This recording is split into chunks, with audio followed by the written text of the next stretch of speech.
Ako si Adeline San Antonio, mapagmahal at masayahing tao. Nagdesisyon akong magtrabaho bilang kasambahay sa ibang bansa dahil ito lamang ang nakikita kong paraan para kahit papaano makaahon ng aming pamilya mula sa kahirapan. Wala na akong ama, kaya bilang panganay na anak, sinisikap kong makatulong kay mama sa paraang alam ko. Mahirap din naman sa akin to pero kailangan kong gawin para din naman sa atin to. Sabi ko sa aking ina. Hindi ko maiwasang mag-alala anak. Baka kagaya ng mga nasa palabas na inaabuso ka ng magiging amo mo o kaya baka patayin ka na. Ayaw kong umuwi na bangkay ka na lang. Ma, huwag kang ganyan mag-isip. Ang advance mo? Natatawa kong sabi. Huwag mo akong tawanan. Nag-aalala nga ako eh. Sabi niya ulit habang nakasimangot.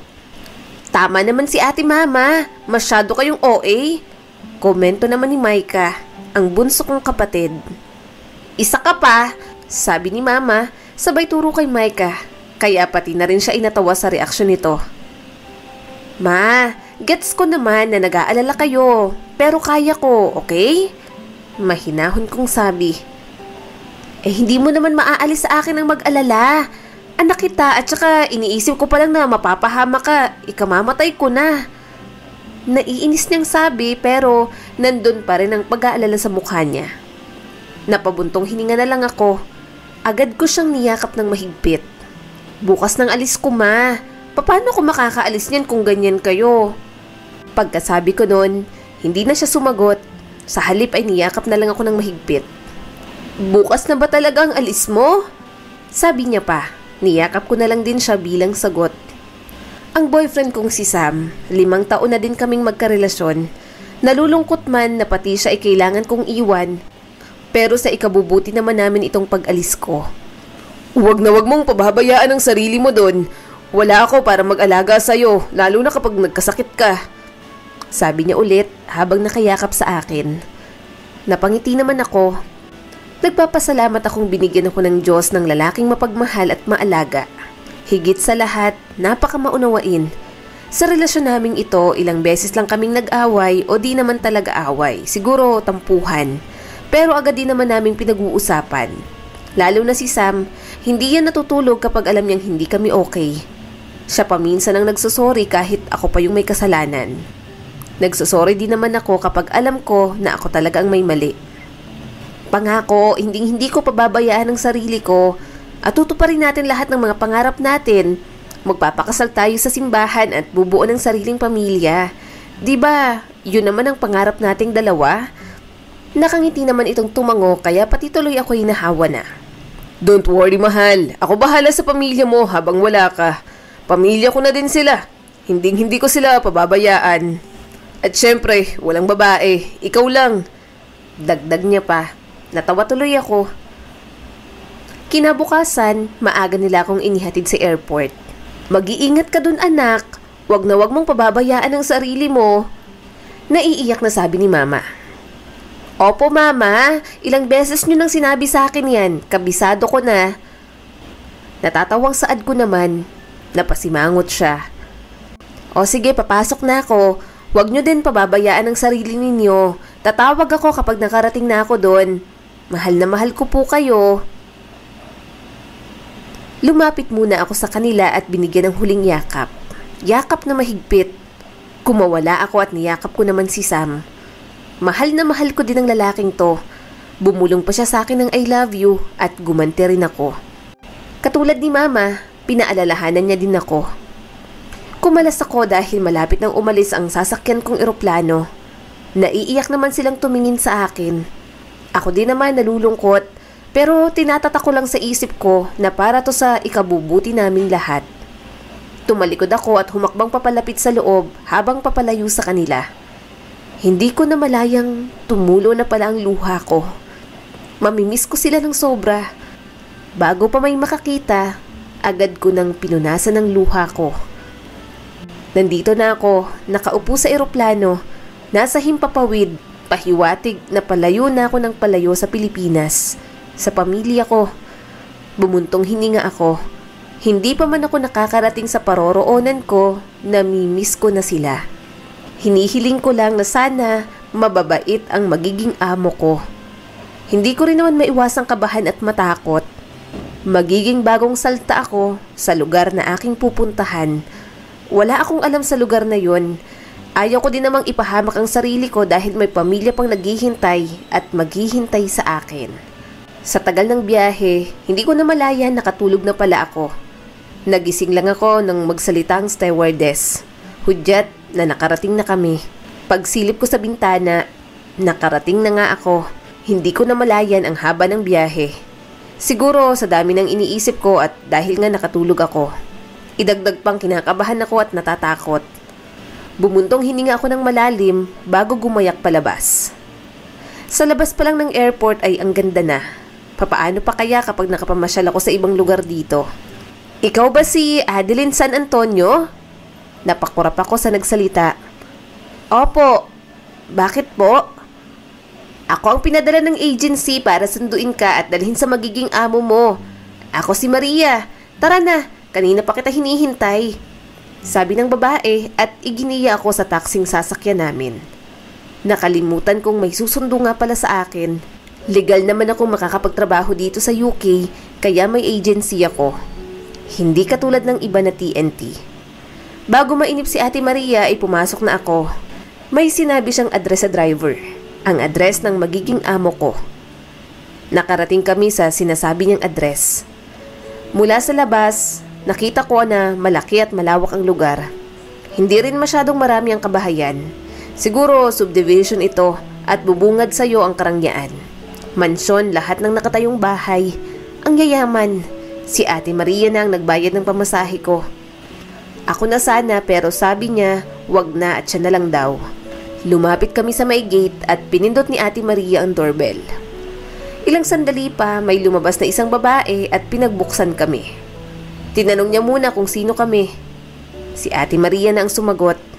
Pinapasok niya naman kami kaagad. At eto na, pumasok na kami sa loob. Mas bumungad sa amin ang karangyaan ng bahay o matatawag kong mansyon. Ang kintab ng tinatapakan namin. Nakikita ko ng sarili ko Nakakahiyang tumapak kung ganito kakintab. Lahat ng titigan ko ang gaganda at paniguradong ang mamahal. Good day, madam, sir. Napabalik ako sa wisyo. Hindi ko na malayang nandito na kami sa sala. Masyado akong nalibang sa kakatingin ng lugar. I'm Maria Sanchez. I'm from the agency and this is Adeline San Antonio. The one we told you, your new maid. Sabi niya. Tiningnan ko naman ang mag-asawang magkatabing umupo. Ang gaganda at ang gagwapo. Hindi rin mahahalatang may edad na dahil sa angking kagandahan. May dalawang bata din silang katabi, isang lalaki at isang babae. Siguro, ito ang kanilang anak. Hello, madam, sir. I'm Adeline San Antonio, 26 years old. I'm from the Philippines. Rest assured, sir, madam, cause I will do my job properly. Thank you for accepting me in this job. Sabi ko at tumango naman sila. Ilang minuto pa kaming nag-usap bago ako inihatid sa kwarto na aking tutuluyan. Pagpasok ko doon, pinagmasdan ko lang ang paligid. Hindi malaki at hindi rin maliit. Sakto lang para sa akin. Nakilala ko na din ang babae kanina. Siya pala si Duday. Matagal na rin siyang maid dito. May kasama siya pero pagkatapos ng kontrata, hindi na ito nag-renew at mas piniling umuwi na sa Pilipinas para makabawi sa kanyang pamilya. Hinayaan din nila na ako'y magpahinga muna. Ngayon ko lang din naramdaman ng sobrang pagod kahit ang ginawa ko lang naman ay maupo sa buong biyahe. Nailagay ko na rin sa tamang lalagyan ang mga gamit ko katulad ng mga damit at mga kagamitan na pangangailangan ng isang babae. Humiga ako at napatitig sa kisame. Pero agad ding napabangon nung maalalang hindi ko pa pala natatawagan sina mama. Agad kong kinuha ang aking cellphone at tinawagan sila. 3 ring lang ay sinagot na nila kaagad. Nakarating na ako ng ligtas, ma. Bungad ko sa kabilang linya. Mabuti naman kung ganon. Kumusta? Ang mga amo mo, mabait ba? Inaalipusta ka ba? Pinagtrabaho ka ba kaagad? Napailing na lang ako sa mga sinabi ni mama. Ma, kalma. Mabuti ako at mabubuti din ang mga amo ko. Hinayaan nga nilang magpahinga muna ako Sila mismo nagsabi na bukas na lang ako magsimula dahil kadadating ko lang. At may kasama naman ako rito na matagal nang naninilbihan sa kanila. Siya si Duday. Siya mismo nagsabi kung gaano kabait ang amo namin. Mahabang paliwanag ko. Pero kahit na, huwag kang pakampante. Mag-iingat ka palagi dyan. Sabi pa ni Mama. Kahit hindi niya nakikita, ay napatango na lang ako. Nagpaalam ako sa kanila na magpapahinga muna ako. Pumayag naman sila at ito ako ngayon nakahiga ulit habang titig na titig sa kisame. Hindi ko alam kung ano ang magiging buhay ko rito. Pero sana, hindi ito masama. Kakayanin ko at lalaban ako para sa pamilya ko. Maya-maya pa'y naramdaman ko na ang antok, kaya tuluyan ang pumikit ang aking mga mata. Sa unang araw ko bilang kasambahay ay hindi naman mahirap. Bilang isang katulong, ang gawain namin ay ang maglinis, magluto at maglaba. Hindi rin gaanong nakakapagod kasi dalawa kami ni Duday. Inikot niya din ako sa buong mansyon. Inaalagaan ko din ang dalawang anak ni na Sir at Madam. Hindi rin sila mahirap alagaan dahil hindi naman makulit. Sa unang araw ko ay nangangapa pa ako pero di nagtagal natutunan ko na din lahat. Hanggang sa hindi ko na malayang 3 taon na pala ako naninilbihan sa kanila. 3 taon na parang kahapon lang. 3 taon na rin na hindi pa ako nakakauwi sa Pilipinas. Hanggang tawag lang ang communication ko sa amin. Miss na miss ko na din ang pamilya ko. Nakaya ko sa 3 taon na hindi sila makasama. 3 taong paghihirap pero natumbasan naman. Napaayos namin ang aming bahay. Kung noon, maliit lang, ngayon ay maluwag na. Hindi man ito matatawag na mansyon, pero malaki din naman. Marami na rin kaming naipundar, tulad ng maliit na sari-sari store para kay Mama. Ang kapatid ko naman, 1 taon na lang din ay gagraduate na sa college sa kurso ng business management. Kaunting tiis pa at makakauwi na din ako. Hindi naman kami pinaghihigpitan ng amo namin. Sa loob ng 1 taon, pinapayagan niya kaming umuwi ng 1 o 2 beses. Pero mas pinili kong wag muna. Para tapusin ko muna ng kolehiyo ang kapatid ko bago ako umuwi. 1 taon na lang ang hihintayin ko. Napabalik ako sa wisyo nung nagring ang aking cellphone. Kinuha ko at napangiti. Si Sam, ang aking nobyo. Hindi ko din naakalaing 8 taon na kami. Masaya akong maalala na may ipon na din kaming 2 para sa pagpapakasal namin pag uwi ko. 1 taon na lang. Mahal! Mas lalo akong napangiti sa tinawag niya sa akin. Yes, mahal. Nakangiti kong sagot. Sa loob ng 3 taon na malayo kami, ni minsan hindi siya pumapalyang kausapin ako. Nagpapasalamat din ako na hindi nagloko si Sam. Hindi rin nagbago ang turing niya sa akin at mas lalo itong mapagmahal at maalaga. Mahal na mahal kong lalaking to. Siya ang kauna-unahang lalaking minahal ko, bukod syempre sa papa ko na mayapa na. At gusto ko rin na siya na ang huli. Kumusta ka? Kumakain ka ba sa tamang oras? Pumayat ka yata. Simula nung umalis ako, yan lagi ang unang tanong niya. Mabuti naman ako, namimiss ko lang kayo at saka kailan ba ako tumaba? Natatawang sagot ko sa kanya. Kaya pati siya natawa na rin. Dinig na dinig ko sa kabilang linya ang tawa niya. Miss na din kita, mahal. Di bale, konting tiis na lang ang hihintayin natin at mayayakap na rin kita. Mahahagkan ko na rin ang matatamis mong labi. Konting tiis na lang din at matatawag na rin kitang misis ko. Konting tiis na lang, bubuo na rin tayo ng sarili nating pamilya. Mahal na mahal kita. Walang makakapantay sa'yo kahit malayo tayo sa isa't isa. Pero hindi yun hadlang para mahalin kita at mas lalo kitang minamahal. Madamdamin niyang sabi. Ngumiti naman ako na naiiyak sa sinasabi niya. Mahal na mahal ko talaga si Sam. Ano ka ba? Huwag mo kong paiyakin. Yang ka na naman sa matatamis mong salita. Sabi ko na naluluha na. Nagsasabi lang ako ng totoo. Mahal na mahal kita. At maraming salamat sa pagmamahal mo din. Hindi ko talaga kakayanin kung mawala ka. Alam mo namang labis ako nag-aalala sa'yo. Alam ko yun, matagal na. Mahal na mahal din kita. Sila mama pala, kumusta? Hindi ko pa sila natawagan, naging busy kasi ako rito. Dagdag ko pa. Sa awa ng Diyos, mabuti naman sila. Binisita ko sila kahapon. Tuwang-tuwa ang mama mo. 1 linggo rin akong hindi nakabisita sa kanila dahil sa trabaho ko. Na-assign ako sa malayong lugar. Nasabi ko na naman sa'yo ang tungkol doon. Dinalahan ko din sila ng kanilang paboritong pagkain. Pasalubong ko. Masaya sila at masasabi kong nasa mabuti silang kalagayan. Napag-usapan ka din namin. Miss na miss ka na talaga nila. Sabi niya at natuwa naman ako. Isa din sa mga ipinagpapasalamat ko ang pagiging matapat ni Sam. Nagpapaalam at pinapaalam niya ang ginagawa niya. Kumbaga, may assurance siya laging ibinibigay sa akin. Sa simpleng gawain na yon, labis na natutuwa ang puso ko. Mas lalong nahuhulog ang damdamin ko sa kanya. At tinupad niya din ang pangako niyang hindi niya pababayaan ang pamilya ko.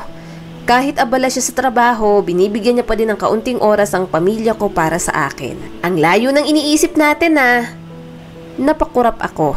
Si Duday lang pala. Hindi ko na malayang tapos na kaming mag-usap ni Sam.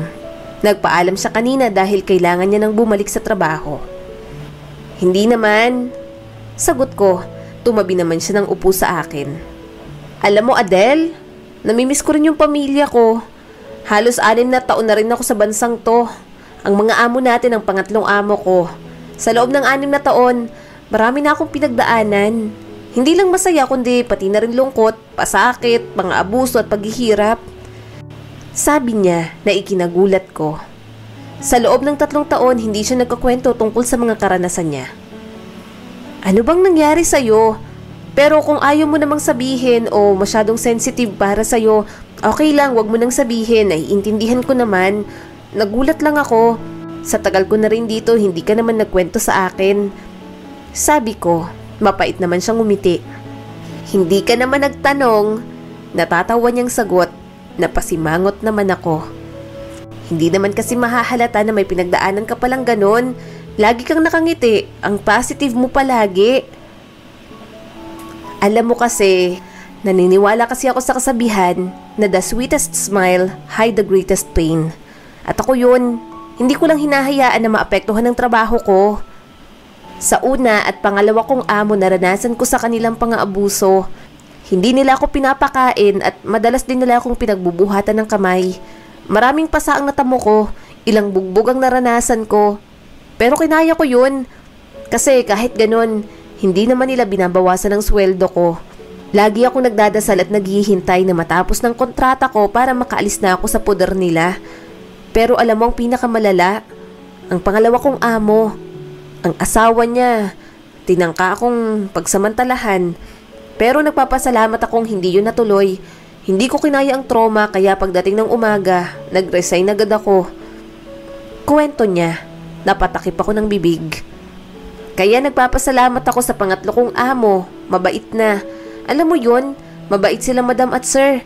Alam din nilang nangyari sa akin. Gusto din nila sanang kasuhan yung dati kong amo pero sabi ko wag na. Masaya na akong napunta ako sa amo nating maintindihin. Nakangiti niyang sabi habang tumutulo ang luha sa mga mata. Wala akong hinintay na oras at agad siyang niyakap. At dito na lalo bumuhos ang mga luha niya. Hindi ko alam na ganun ang naranasan mo. I'm so proud of you, Duday. You survive. Sabi ko habang nakayakap pa rin sa kanya. Tumango naman ito. Natigilan kami at tiningnan ng 2 batang dumating. Hindi namin namalayan na nandito na sila. Nakahanda pang 2 kamay. Naghahanda na para yumakap din. Wala na din kaming sinayang na oras. Bumaba kami at niyakap silang 2. Nakangiti naman sila. Dinig na dinig ang halakhak nila. Ilang sandali pa'y kumalas na rin kami. Nag-request ang mga bata ng snacks kaya eto, gumagawa ako habang si Duday naman pinapaliguan sila. Bigla ko ding naisip ang mga pinagdaanan ni Duday. Nakakabilib na nakayanan niyang naranasan niya. Naaawa ako sa totoo lang pero hindi ko yun pinakita sa kanya. Ayaw kong isipin na kinakaawaan siya at baka mas lalo siyang malungkot. Kung ako ang nakaranas ng mga naranasan niya, hindi ko alam kung kakayanin ko ba. Pero siguro, naisip din ni Duday na kapag hindi siya lumaban, papaano ang pamilya niya. Grabeng sakripisyo ng binigay niya sa pamilya niya. Hindi niya na inisip ang sarili. Ganon din naman ako. Kakayanin ko para sa aking pamilya. Para sa mama ko, kapatid ko, at sa lalaking mahal ko. Handa din akong magsakripisyo para sa ikabubuti nila. Snacks! Snack time! Ang sigaw ng dalawang bata. Napabalik naman ako sa wisyo. Napangiti ako sa kakulitan ng mga to. Binigay ko din ang snacks nila habang busy sila sa panonood ng cartoons. Bumalik ako sa kusina at nandito na si Duday na naghahanda. Kaya tumulong na rin ako. Wala din naman akong ibang pwedeng gawin. Nak, nalaman namin sa balita na malakas ang ulan dyan. Bumabaha din ang ilang lugar dyan. Baka mapano ka. Mag-iingat ka dyan. Hysterical na sambit ni Mama. Nababakas din ang pag-aalala sa boses nito. At oo, may bagyo rito at bumabaha na rin sa ibang lugar. Ma, don't worry, subdivision po ito. Safe kami dahil hindi naman kami naaapektuhan sa baha. Malakas ang ulan pero kaya naman. Ligtas kami rito. At kahit lumikas rin kami, baka abutan din kami ng baha sa labas. Kaya minabuti na lang ng mga amo namin na dito muna kami. Mas safe pang manatili rito kaysa ang lumabas. Wala na siyang nagawa at bumuntong hininga na lang. Pinaalalahanan niya na naman akong mag-ingat at tango lang ang naisagot ko. Agad kong binaba ang tawag dahil malakas pa rin ang ulan at may kulog pa. Mas mabuti nang mag-ingat para hindi mapahamak. Ngayon taon ang pinakamalakas na bagyo. Umuulan lang naman nung nakaraang taon pero mas malala ngayon, sabi sa akin ni Duday. Oo nga mas malala ngayon. Tumawag si na Mama, grabing pag-aalala nila. Ikaw ba, natawagan mo ng pamilya mo? Oo, kanina, tumawag din sila. Kinumusta ako at pinaalalahan ng mag-ingat. Mabuti na lang din at subdivision dito. Hindi ito gaanong maaabutan ng baha. Sabi niya sa akin at napatango naman ako. Aakyat na sana kami sa taas pero agad ding nagulat at natakot dahil biglang yumanig ang mansyon. Lindol! Adel, lumilindol! Hysterical na sigaw ni Duday. Bigla ring lumabas ang amo naming mag-asawa at ganun din ang reaksyon nila. Gulat, pangamba at takot. Ginawa namin ang duck cover and hold at kahit nakakatakot ay pinili kong kumalma. Hindi ako makakapag-isip kung padadaig ba ako sa takot. Nahuhulog na din ang ilang mga gamit at ibang mamahaling bagay na babasagin. Napapasigaw na rin kami sa gulat. Marami ng bubog ang nagkalat sa sahig. Tumakbo kami sa lamesa at pumasok sa ilalim nito. Nanginginig na kaming lahat sa takot. May son! My daughter! Napalingon kami kay Madam. Oo nga, kulang kami. Wala pa rito ang dalawang bata. Wala na akong sinayang na oras. Kahit may naglalaglagan ay tumakbo ako paakyat. Sumigaw pa si na Duday pero hindi ko na ito pinagkaabalahan pa. Kailangan kong mapuntahan ng mga bata. Iisang kwarto lang naman sila kaya hindi mahirap matunton. At pagkabukas ko ng pinto ay doon ko sila nakita. Nanginginig silang dalawa't umiiyak habang magkayakap. Agad ko silang tinawag at kahit nahihirapan ako sa paglalakad, mabilis ko silang pinuntahan. Niyakap ko sila at niyayang bumaba. Hinawakan ko sila sa magkabila kong kamay. Lumabas kami at dahan-dahang naglakad. Iniiwasan din namin ang nagsisihulugang mga gamit. Bigla kaming napahinto nang lumakas na naman ang pagyanig. Sobrang lakas ng lindol. At dahil sa lakas nun, yung ibang gamit, nadaplisan ako sa braso. Di rin naman masyadong dumudugo. Una kong pinapunta ang bunsong anak na babae ng amo ko. At nung panganay naman na ang dapat pumasok sa ilalim ng lamesa, di namin inaasahan na mahuhulog pala ang chandelier. Agad akong tumakbo sa kinaroroonan ng bata. Mabilis ko itong itinulak. Hindi ko na alam ang sumunod na nangyari. Naging malabo ang paningin ko pero masaya ako at ligtas ang bata. Masakit rin ang ulo ko. Tiningnan ko ang kamay ko at may dugo ito. Naririnig ko pang tinatawag nila ako pero wala na akong naririnig pa.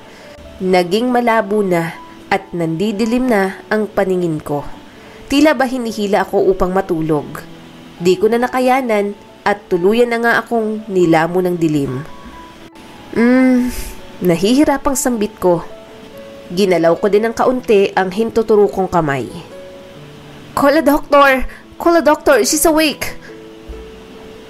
Narinig kong sigaw ng kung sino. Pero pamilyar ang boses. Alam ko ng amo ko itong babae. Gusto kong magsalita pero walang lumalabas sa bibig ko. Nanunuyo din ang lalamunan ko.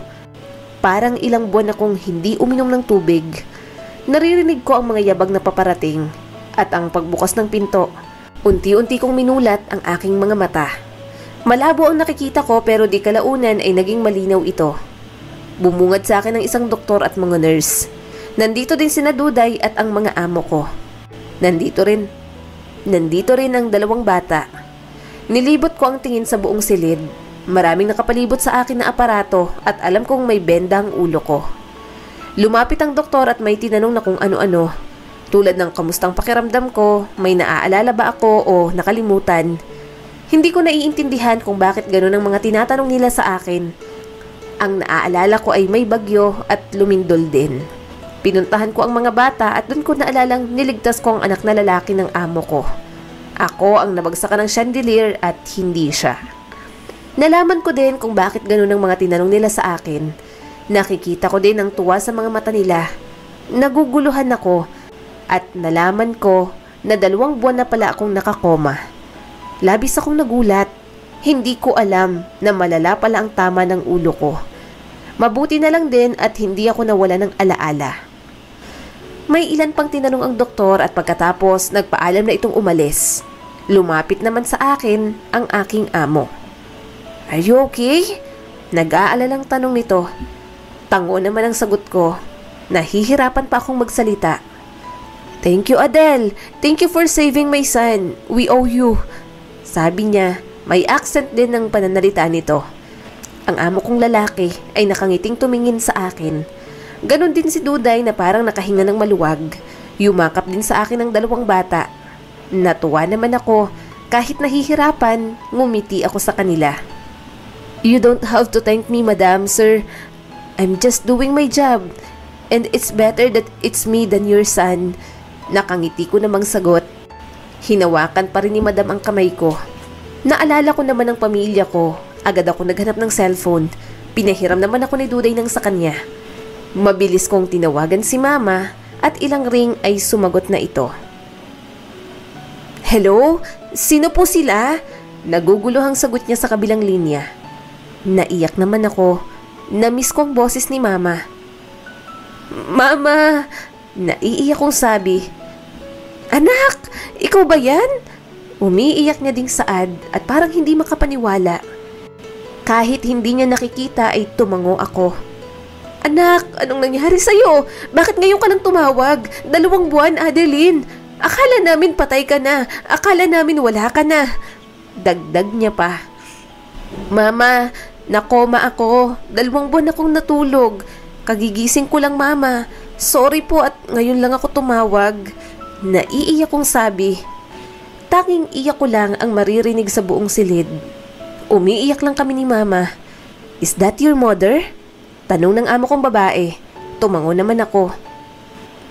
"Can I talk to her?" Paalam niya pa sa akin.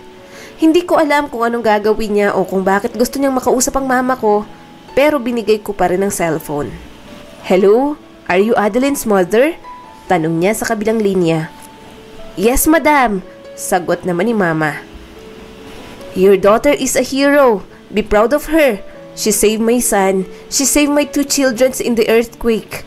Because of that, I will allow her to go home. We will give her money as payback for what she did. She can go home after she recovers." Nakangiti niyang sabi. Natuwa naman ako sa narinig, pati din si mama. Pagkatapos ng pag-uusap nila, binalik ni madam ang cellphone. Nag-usap ulit kami ni mama at tinanong ko din kung nasaan si Micah, ang kapatid ko, at si Sam. Miss na miss ko ng lalaking mahal ko. Alam kong nag-aalala na yon. 2 buwan. 2 buwan din akong nakoma. Hindi ko alam kung ano nangyari sa kanila sa loob ng panahong iyon. Sabi naman ni mama, hindi pa umuwi si Micah. At si Sam naman ay paniguradong nasa trabaho din yon. Nagpaalam naman ako dahil pumasok ulit ang doktor. Makalipas nga ang 1 buwan, tuluyan na akong nakarecover. Huminga ako ng malalim. This is it. Nandito na ako. Nakauwi na ako. Salamat sa Diyos dahil naging maayos na ako at walang naging problema sa aking kalusugan. Grabing damage din ang nangyari sa bahay ng amo ko. Malakas talaga ang impact ng nangyaring lindol. Pinauwi kami ng sabay ni Duday. Aayusin pa daw ng mga amo namin ang nasira at tatawagan niya na lang kami kung kailan kami pwedeng bumalik. Masaya kaming pareho ni Duday na makakauwi na kami. Magkasabay kami ng eroplanong sinakyan pero magkaibang daan ang tinahak namin nung makalabas kami sa airport. Kasalukuyan ako nakasakay sa taxi.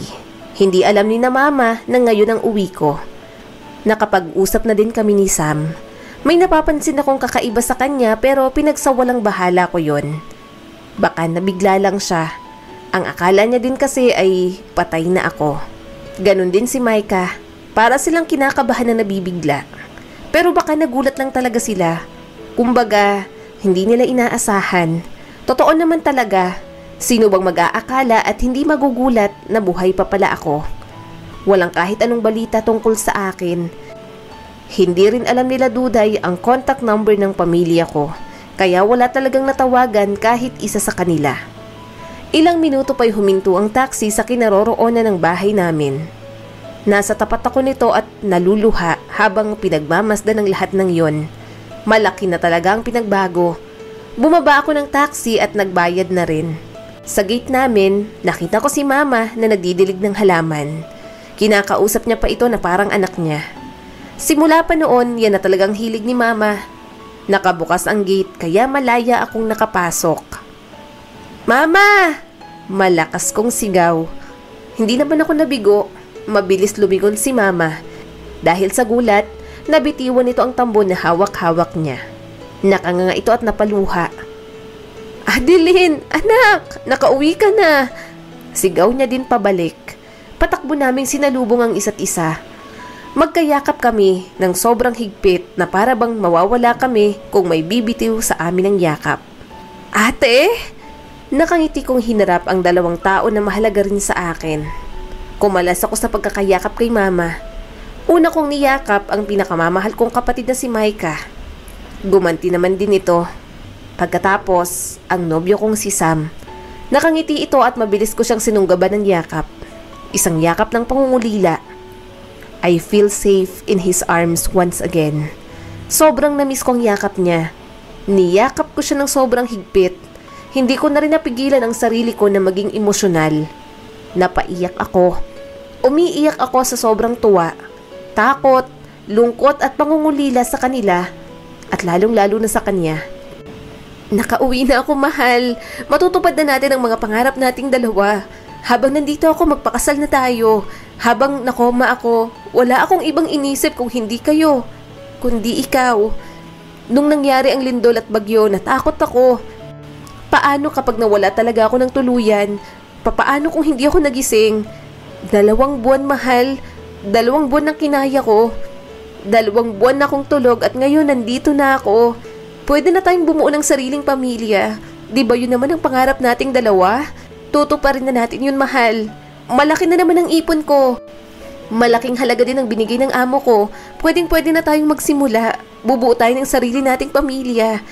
Naluluhang sabi ko sa kanya habang nakayakap pa rin ng mahigpit. Mahal, ang tanging naisagot niya. Kumalas ako at nakangiting hinarap siya. Binigyan niya naman ako ng isang pilit na ngiti. Parang weird. Lumingon din siya sa kapatid ko, kaya napalingon din ako sa kanya. Gulat akong napatingin kay Micah. Ang mukha niya ay di ko mawari kung anong emosyong pinapakita, pero hindi niya maitatago ang selos. Selos? Bakit may nakikita akong selos sa mga mata niya? Hindi ko na lang ito pinansin. Tinawag naman kami ni mama at pinapasok na kami sa loob. Si Sam na rin ang nagdala ng mga bagahe ko. Nagpasalamat naman ako sa kanya. Nakaangkla naman ang braso ko sa braso ng kapatid ko. Dinadaldal ko siya pero binigyan niya lang ako ng isang pilit na ngiti. Pilit na ngiti na kagaya ni Sam. Kinakabahan ako sa hindi malamang dahilan. Pareho silang kumikilos na parang weird. Parang may nangyayari na hindi ko lang alam kung ano. Ang dalawang to ay kinakabahan na parang ewan. Hindi rin sila mapakali. Okay lang ba kayo? Hindi ko napigilang itanong. Kanina ko pa napapansin na hindi kayo mapakali. May problema ba? Dagdag ko pa. Nagkatingin na naman silang dalawa bago sila sabay na napailing. Wala to, ate, na nagulat lang kami na buhay ka nga. Sabi ni Micah pero parang narinig ko atang may pagka-sarcastic ang pagkakasabi niya ng buhay ka nga. Parang may ibang pinapahiwatig. Napabuntong hininga na lang ako. Ilang linggo na rin akong namalagi rito at sa ilang linggo ko may ilan akong napapansin. Sa kilos at galaw ng aking nobyo at kapatid, para talaga silang may tinatago. "Kumustang school, Micah?" Tanong ko. Kararating lang ng kapatid ko. Magagabi na din kasi, naghanda na rin ako para sa hapunan namin. Dadating rin si Sam rito, niyaya ko siyang mag-dinner at mabuti na lang at pumayag siya. "Okay lang naman, nakakapagod," maikli niyang sagot. "Tumaba ka yata, Micah," sabi ko pa. "Napasarap ang kain," maikli niya na namang sagot. "Hindi ka ba nahihirapan? May projects ka ba? May maitutulong ba?" Naputo lang sasabihin ko dahil sinapawan niya ako. "Pwede ba ate? Naririndi na ako sa mga tanong mo. Okay lang ako. Hindi ko kailangan ng tulong mo." Naiinis niyang sabi. Malakas din ang boses nito. Nagulat ako dahil ni minsan hindi niya ako pinagtaasan ng boses. Ngayon lang. "Nagtatanong lang naman ako, bakit kailangan mo pang sumigaw?" Kasi naman nakakarindi. Alam mo ate, marami nang nagbago. Nung akala namin patay ka na, pinagluksa ka namin kahit hindi namin alam kung ano nang nangyari sa'yo, kung buhay ka pa ba o patay na. Tapos dumating ka lang, nagbago na naman lahat. Sana hindi ka na lang bumalik. Sana namatay ka na lang. Di sana Hindi niya na natapos ang sasabihin niya dahil agad ko siyang sinampal. Nagulat din si Mama na kapapasok lang daladalang pagkain. At si Sam, nakadadating lang din. "How dare you? Ang kapal naman ang pagmumukha mo. Hindi mo alam ang paghihirap ko, ang sakripisyo ko. Wala kang alam kung ano ang nangyari sa akin. Hindi ikaw yung nabagsakan ng isang malaking chandelier. Hindi ikaw ang natamaan sa ulo. Hindi ikaw ang halos maligo sa sariling dugo. Hindi ikaw ang nag-agaw buhay. At mas lalong hindi ikaw ang nakoma ng 2 buwan. Tapos ang lakas ng loob mong sabihin ako na sana namatay na lang ako? Nagtatanong ako ng maayos sa'yo. Pero anong ginawa mo? Anong sinukli mo? Sinigawan mo ako? Pinagtaasan mo ako ng boses? Ang kapal ng mukha mo?" Umiiyak kong sigaw pabalik sa kanya. Lumapit naman sina Mama at Sam sa amin. Ate, I'm sorry. I'm just..." Hindi na niya natapos ang sasabihin niya dahil bigla na lang itong nasusuka. Dali-dali itong napatakbo papunta sa lababo. "Buntis ka?" Sabi ko. Hindi ako nagtatanong dahil alam kong buntis talagang babaeng to. Ate, Mama, sinong nakabuntis sa'yo? Sinong ama?" Tanong ko ulit at binaliwala ang pagtawag niya sa amin. Nataranta ito. Nakikita ko din ang pangamba at takot sa mga mata niya. Dahil wala akong nakuhang sagot sa kanya, nilingon ko rin si Sam. Hindi ito makatingin sa akin ng diretso. Sa ganun niya palang napaluha na ako. "Ikaw, di ba?" Sabi ko. "Magpapaliwanag." Pinutol ko ang sasabihin niya. Napailing akong tumingin sa kanya. "Ikaw ba?" Ulit kong tanong. "Anong nangyayari? Sam, Micah, Adeline?" Naguguluhang tanong ni Mama. Pero hindi ko ito pinansin. Nakatuon ang tingin ko kay Sam. Hinihintay kong tumanggi siya pero mas lalong nadurog ang puso ko nung tumango ito. Umiiyak itong lumapit sa akin at hahawakan na sana ang kamay ko pero tinabig ko iyon. Napahawak ako sa upuan nang hihina ako. "Kailan pa? Bakit?" "Magpapaliwanag ako. Parang awa mo na makinig ka muna. Makinig ka muna." Nagmamakaawang sabi niya. Pero agad akong napailing at walang sabing sinampal siya ng ubod ng lakas. "Bakit? Bakit niyo nagawa sa akin to? Bakit, Micah? Kaya pala ganun ang mga tinginan ninyo. Kaya pala gusto mong mamatay na lang ako. Dahil ganito? Dahil may relasyon na pala kayo. Anong ginawa ko at ginanito niyo ako? 2 buwan. 2 buwan na hindi ako nagparamdam dahil na-ospital ako. Dahil na-coma ako. Pero ganito lang? Naloko niyo ako. Pinagkaisahan niyo ako. Ang 2 taong mahalaga sa akin. Ang saya-saya ko pa dahil matutupad ng pangarap natin pero hindi ko inaasahan na sa iba mo pala yun matutupad. Sa iba at sa kapatid ko pa. Bakit? Hindi ako tanga. Ilang beses ko nang napapansin pero mas pinili kong baliwalain dahil ayaw kong pagdudahan ng lalaking mahal ko at ang kapatid ko. Pero tama pala talaga ako. Paano nyo na kaya nang lokohin at saktan ako ng ganito? Ano bang pagkukulang ko? Lahat naman binigay ko sa inyo. Tapos ganitong igaganti nyo? Ang sakit nyo namang mahalin. Nanghihina akong napaupo. Humahagulhol. Lumapit sa akin si Mama at niyakap ako. Lumuluhan na rin ito katulad ko. Tanging mga iyak namin ang naririnig sa buong bahay. Matatanggap ko pa kung iba, kung may bago na. Pero bakit sa lahat, kapatid ko pa? Pinabantayan ko lang sa'yo pero ito nang nangyari. Pinabantayan ko lang, hindi ko sinabing maging kayo. Papaano niyo to nakayanan? Bakit? At higit sa lahat, buntis pa? Binuntis mo pa? Paano mo nakayanan, Sam? Paano mo nakayanang magsabi ng mahal kita kung hindi na pala ako? Kung hindi na pala para sa akin ang salitang yon? Nasasaktan ako. Mahal ko kayo pero bakit ginago niyo ako? Bakit ganito? Mama, bakit ganito? Ang sakit, Mama. Sobrang sakit. Ang dalawang taong mahalaga sa akin na kaya kong saktan ng ganito. Masakit nung iniwan tayo ni Papa. Pero hindi ko inaakalang mas masakit pa pala to. Anong mali ko, Mama? Kasalanan ko ba dahil hindi ako nakatawag? Kasalanan ko bang nakoma ako ng 2 buwan? Kasalanan ko ba? Mama, ang sakit po. Pinapatay ako. Parang pinapatay ako, Mama. Ang taong akala kong kasama kong bubuo ng sarili naming pamilya, bumuo na pero sa iba. Lahat ng pangarap naming dalawa, gumuho na ng sobrang bilis. Mas mabilis pa sa lindol na naranasan ko. Wala na, Mama. Wala nang lahat. Hindi ko na alam ang gagawin ko. Ang sakit po. Sobrang sakit po, Mama. Iyak lang ako ng iyak. Umiyak ako sa bisig ng mama ko. Hindi ko na alam. Biglaan ang revelasyong iyon. Hindi kinaya ng katawan ko kaya agad akong nawala ng malay sa sobrang pagod at sakit. Gumising ako kinaumagahan na namumugto ang mga mata. Napatulala at napaiyak na naman ako. Akala ko panaginip lang. Akala ko panaginip lang ang lahat ng nangyari pero totoo pala. Bumangon ako at lumabas ng kwarto. Pupunta sana akong kusina para kumuha ng tubig pero natigilan din ako sa nakita. Tahimik silang tumingin sa direksyon ko. Hindi na kita ginising, kumustang pakiramdam mo, anak?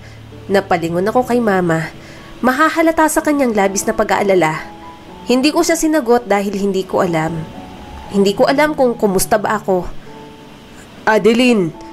Napalingon ako kay Sam. Huwag ngayon, Sam. Hindi ko pa kayang kausapin kayo. Ultimo makita kayo nandidiri ako.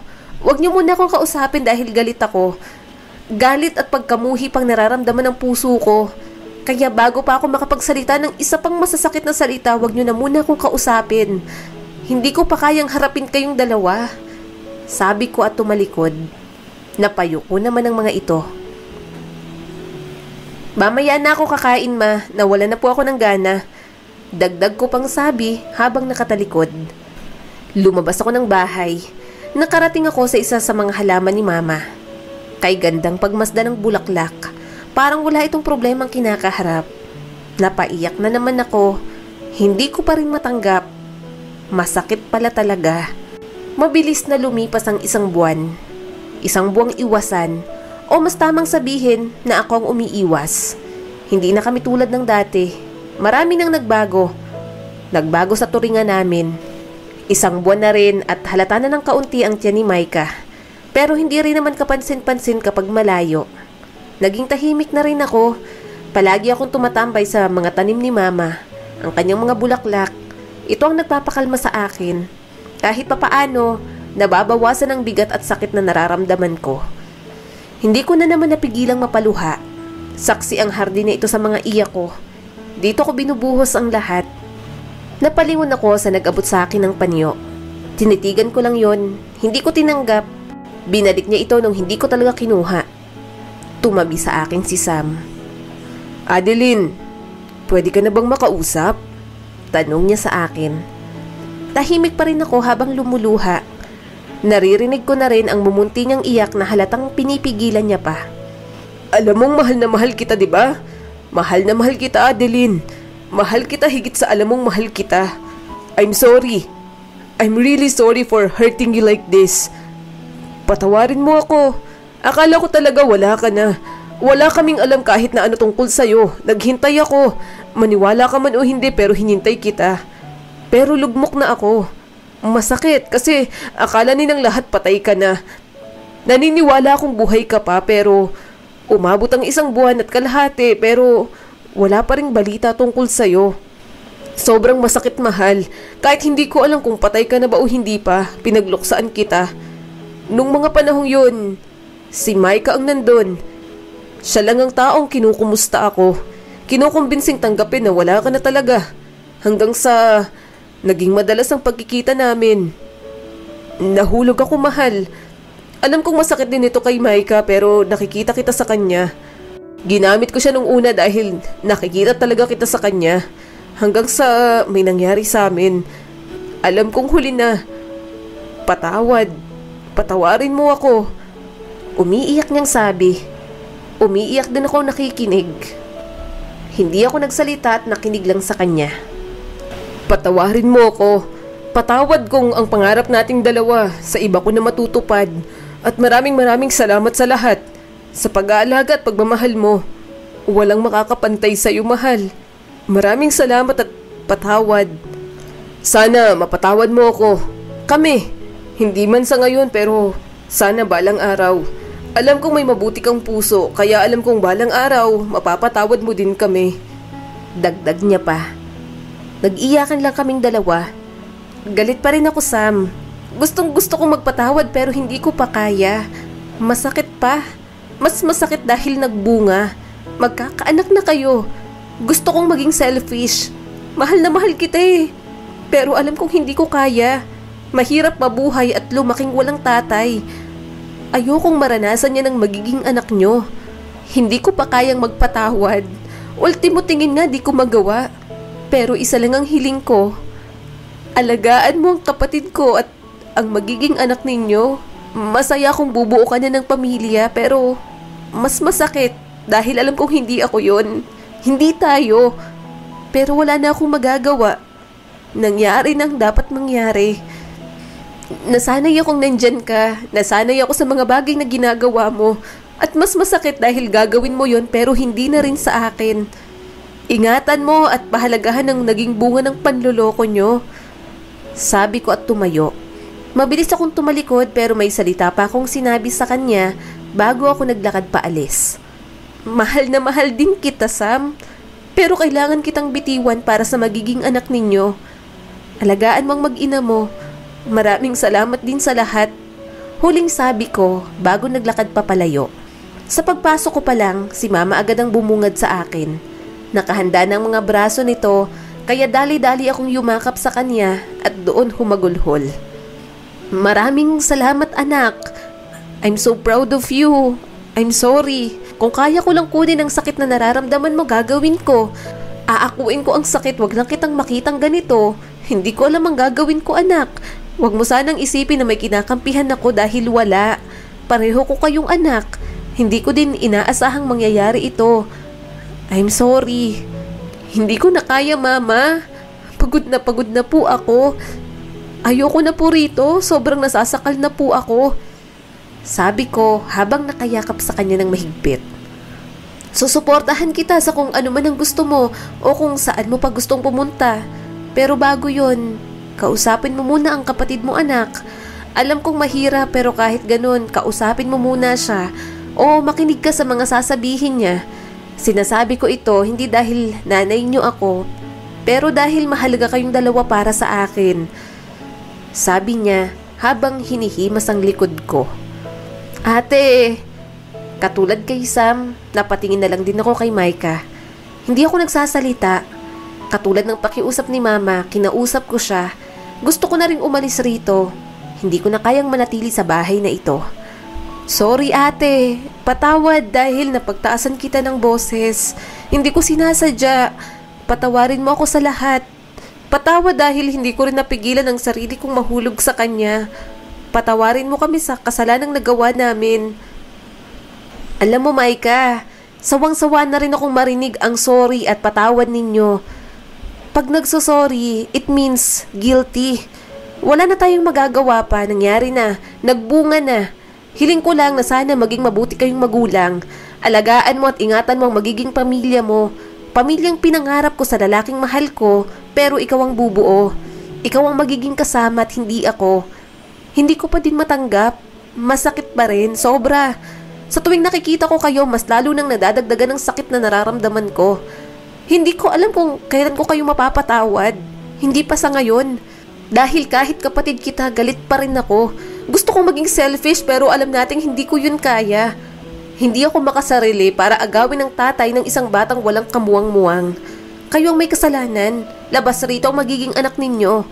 Sana maging mabuti kayong magulang. Huling sabi ko, bago ko din siya tinalikuran. Mabilis kong pinunasan ang mga luha ko. Akala ko, wala na akong maiiluha, pero meron pa pala. Pagkatapos ng pag-uusap na yon, nagdesisyon akong bumalik sa abroad. Tumawag na din naman ang amo namin na maaari na kaming bumalik. Bukas pang flight ni Duday, mauuna akong babalik kaysa sa kanya. Hindi ko na talaga kaya.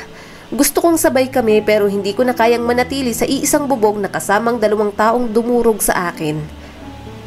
Mas lalo lang ako masasaktan kung patuloy pa akong mananatili doon.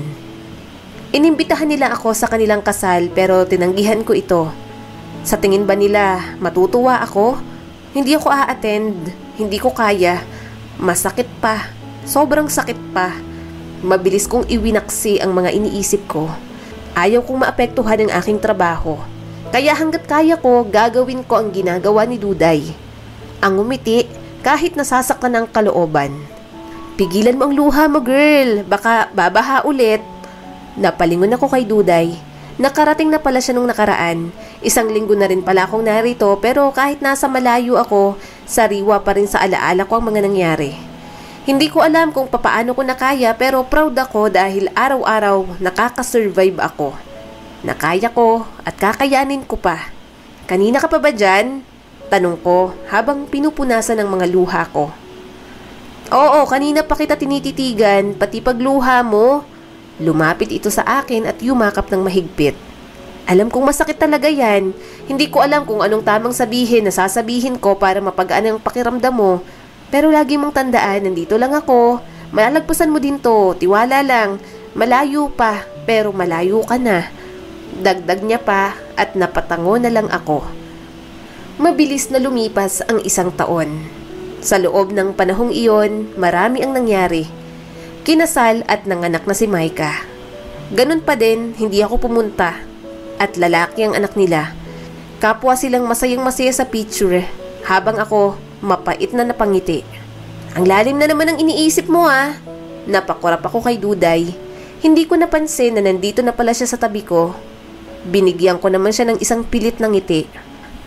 Hay nako, mas lalo ka lang masasaktan kung patuloy mong hinahayaan ang sarili mong maapektuhan dyan. 1 taon na.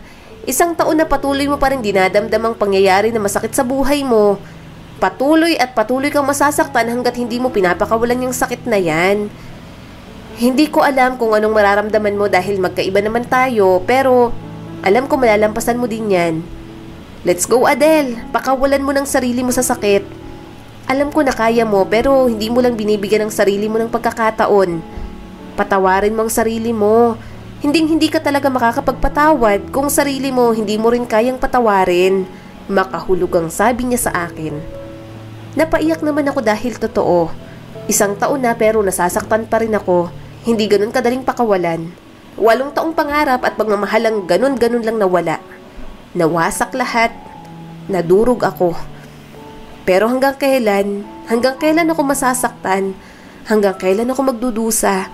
Ang saya na nila, samantalang ako nandito pa rin, nandito kasamang mga baong pangako. Madali kasing isipin na kaya ko pero ang hirap pala. Ang hirap bitiwan, pero ano pa nga bang magagawa ko? Do I deserve this? Ginawa ko naman lahat eh. Alam ko sa sarili kong wala akong pagkukulang. Pero hindi ko pa din maiwasang tanungin at sisihin ang sarili ko. Wala na eh. Wala na. At yun ang kailangan kong tanggapin. In order for me to move forward, I need to let go the past. Naisipan ng mga amo ko na maligo sa dagat kaya nandito kami sa isa sa mga sikat na resort. Maganda ang lugar at relaxing. Napabuntong hininga ulit ako. Nagdadalawang isip ako kung gagawin ko ba. Pero sa huli, ginawa ko din. Anak! Napaiyak ako nung sumagot ang kabilang linya. 1 taon na din na hindi ko nakakausap si mama. Pinili kong kalimutan lahat kaya pati ang mama ko nakalimutan ko rin. Sobrang sakit kasi, hindi ko kinaya. Na-depress ako, hindi kinaya ng puso ko ang sakit. Ma, utal na sagot ko habang lumuluha. Ikaw nga, kumusta ka anak? Mahigit 1 taon din, kumusta ka na? I'm sorry mama, patawarin mo ako. Patawad kung nakalimutan ko kayo. Patawad dahil ngayon lang ako napatawag. Hindi ko kasi kinaya ma. Kailangan kong kalimutan lahat ng nagpapaalala sa akin. Kasi kapag patuloy kong makikita ay mas lalo ko lang sinasaktan at nasasaktan ng sarili ko. Binabawi ko pa ang sarili ko na buong buo kong binigay sa mga taong ginanito ako. Anak, pero wag po kayong mag-alala dahil paunti-unti na rin ako nagiging okay. Natatanggap ko na rin po ang lahat. Hindi pa sa ngayon pero alam ko balang araw magiging okay din ako. Mapapatawad ko rin sila pero ngayon, ang magagawa ko, kailangan ko munang patawarin ang sarili ko. Lagi niyo pong tatandaan na mahal ko kayo mama. Nasaktan man ako, hindi nababawasan ang pagmamahal na meron ako para sa pamilya ko. Hanggang ngayon, hindi ko pa sila kayang harapin kaya kayo na po ang bahala sa kanila mama. Alam niyo naman kahit hindi ko kayo nakakausap ng 1 taon, naaalala ko pa rin kayo. Sige na po, kailangan ko magpaalam. Ingat po kayo dyan. Ingatan mo din ang sarili mo anak. Wala akong ibang hiling kundi ang maging okay ka. Sana bumalik na ang dating Adeline. Mahal na mahal ka din ni mama. Maraming salamat din dahil kahit 1 taon mo kaming hindi nakakausap, nagpapadala ka pa rin. Hindi mo talaga kami kinalimutan. Maraming salamat sa lahat anak. Sobrang saya ko na ikaw ang naging anak ko. Alagaan mo ang sarili mo at huwag kang mag-alala sa amin na rito. Mabuti kami. Unahin mo muna ang sarili mo anak. Pahabol niyang sabi bago pinatay ang tawag. Kahit masakit na pangiti ako. Tama si mama. Kailangan ko munang unahin ang sarili ko. Naubos ako eh. Na-realize ko na hindi naman masama na magmahal at magbigay ng sobra. Huwag ka lang mag-expect kasi hindi lahat ng expectations mo ay magiging totoo. Hindi naman kasi natin malalaman ang mangyayari. Mas lalong hindi natin mababago ang nangyari na. All we need to do is to accept. Mahirap man pero kailangan para mapalaya natin ang sarili natin sa nakaraang pili tayong binabaon sa sakit. We need to let go on the things or someone that we can't have. I want to prioritize myself first. Patatawarin ko ang sarili ko para mapatawad ko na rin sila. Mahirap mabuhay ng may bigat at sakit na nararamdaman pero ang mga ganong bagay ang nagbibigay ng buhay sa iba. Nagiging inspirasyon ito para magpatuloy at lumaban. Kasi mas marami pang hamon ang haharapin sa susunod na mga bukas. Hindi lang ito. Marahil aabutin pa ng maraming taon bago tuluyang makamove on si Adeline. At ang hiling natin, sana makatagpo siya ng taong tunay na magmamahal at magpapasaya sa kanya habang buhay. Muli, ito po si Skylar Guro at sana may bago kayong natutunan sa kwento natin ngayon. Maraming salamat po. Maraming salamat sa patuloy na panonood sa aking munting channel. Kung nagustuhan mo ang videong ito ay huwag mong kalimutang mag-like and subscribe at pakipindot mo na rin ang notification bell para updated ka sa mga susunod nating video.